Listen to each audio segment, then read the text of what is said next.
Hey everybody.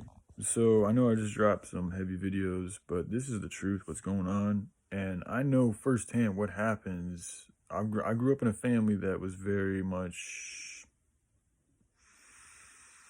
both my mother and my father, they don't like like my dad doesn't like watching horror movies, and my mom's always been a very pure-hearted woman, so she doesn't gravitate towards anything like that. Which is good, but it's also leaves her naive because she's never really had an interest or a reason, or she has had reasons, but she's actually chosen to neglect those reasons to look into the dark side of things, like my drug addiction. I'm just saying this because it's the truth and it could help somebody else, and it also something my mom. I've told her a little bit about this, but I should tell her more because it's an important thing. If you have a child who is suffering for whatever the affliction may be, to me, my intuition tells me that you take care of that child, you figure out what's going on. And if you can't, I mean, you got to keep doing the research. You don't give up. Like, that's the thing. My parents, they didn't do any research. They didn't, they saw I had well, first off, I told my parents, my dad, I was having panic attacks when I was in my early 20s, and he didn't believe me. He just looked at me like I was fucking crazy. And that didn't help at all, actually. It actually kind of made it worse because I was like, I didn't know, I didn't have anybody to talk to. So I'm like, okay, well, I'm going to try talking to my dad. Like, he'd think that would be the dude you could go to, maybe help you out with something. I didn't know what the fuck was going on with me. I thought I was having a heart attack. I actually drove myself to the hospital once because I thought I was about to have a heart attack. Like, no, your heart's fine, dude. You're having a panic attack. It's like, okay, well, what do I do with this? Like, I'm literally getting hit with a feeling that feels like I'm about to die, yet I'm a 21-year-old dude in great health. Like, what the fuck is going on here? Um, anyway, that was a long time ago, and that's the reason why I drank for many years, is to deal with my anxiety. But just looking back, like, there was many times when I would try to talk to my dad because that's the thing. I would be like, I'm anxious, can I get a beer? And he'd look at me and I think he was just thinking I just wanted a beer, so I was using it as an excuse. And it's like, no, man, I'm really hurting here, but the beer is going to help me. So yes, I'm having a panic attack, and yes, I'd like a beer because the beer will help calm me down. But I'd like to talk to you too. Like, I'm curious if you want to try, like, I'm sharing this with you, Dad, in case you want to try to help your son out here.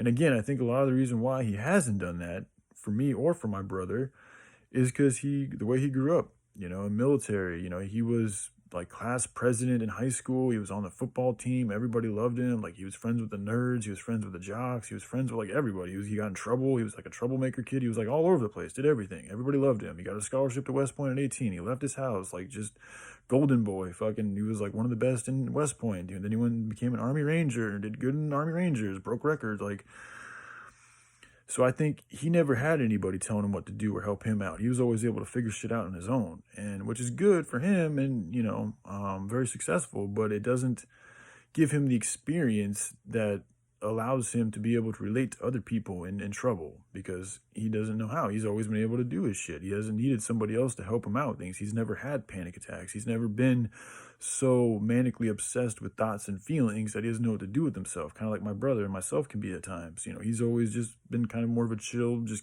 kind of like a hippie, carefree, positive dude, which is good. But again, as a parent, I think you need to be prepared to deal with the unexpected, which means, if something happens and you don't know how to deal with it, then you need to go and seek out the information so that you can be better equipped to deal with that situation. And these are the things that my parents didn't really do. And again, a lot of that I think is also because they relied on the medical system, and they relied on also drugs. Like, that was a lot of my mom's solution, was go get therapy, go get prescriptions. That's what she did. It seemed to help her, except it actually didn't help her. So that's what actually led to a lot of her suicidal thoughts, is going to see a shrink. Like, a lot of drama happened because of her and her shrink.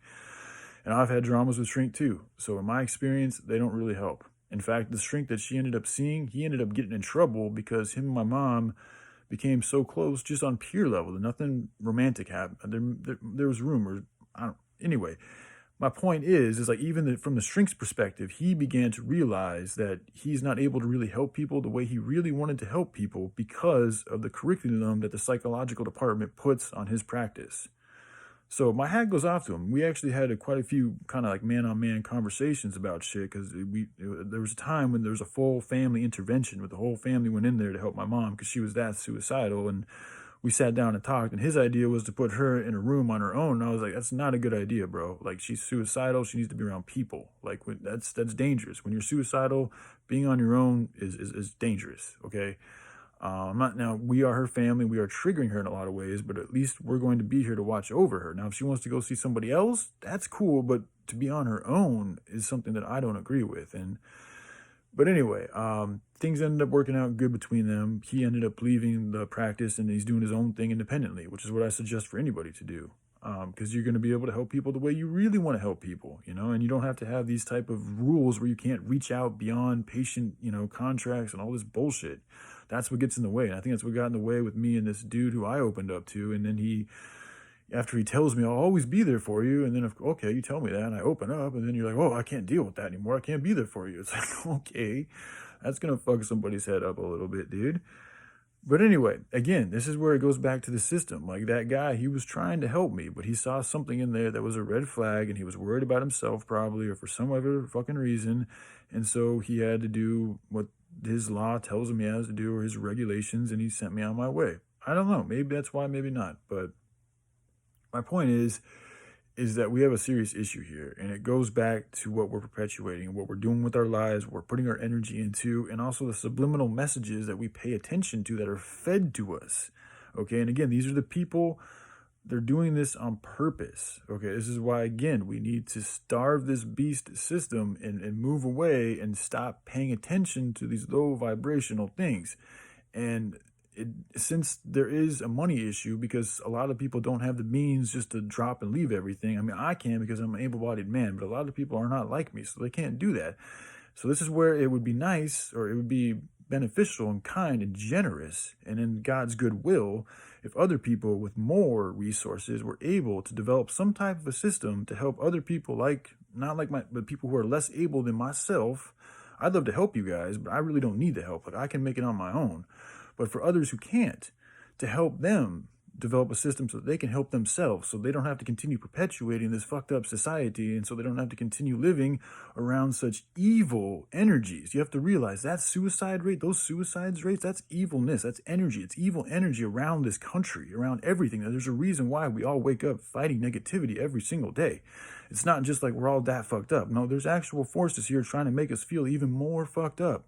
But the thing about it is we keep playing their game instead of making our own game. When we start creating our own game, when we start creating our own reality, when we start creating our own real good country, God country, or, loving, whatever you want to call it, then we'll be around that good energy.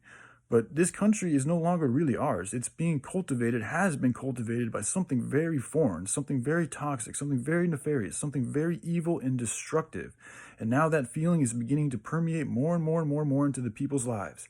And that's why we're seeing more and more and more and more death and destruction. So again, I'm not trying to be a negative person right now, but I'm hitting you guys with the real facts, because this is what's really fucking going on. And there are people with a lot of resources who could do something about this, and there are now plans that I have shared with humanity to certain peoples who are now aware of ideas and things that they can do. I'm not saying it's all there, but enough is there to start talking. You could have people come and help me develop this. That is a possibility. Okay, so we can do this, you guys, but we have to start talking about it. We have to start paying attention. We have to stop being afraid, and we have to stand up. So, all right, I love you guys. And if anybody has any suicidal thoughts, you can reach out to me on my Telegram. I mean, I'm dealing with shit, but I'll talk. If you're really going through something like that and you just need somebody to talk to, you can hit me up on my Telegram. I don't care who you are. All right? I love you guys. Y'all take care. Bye.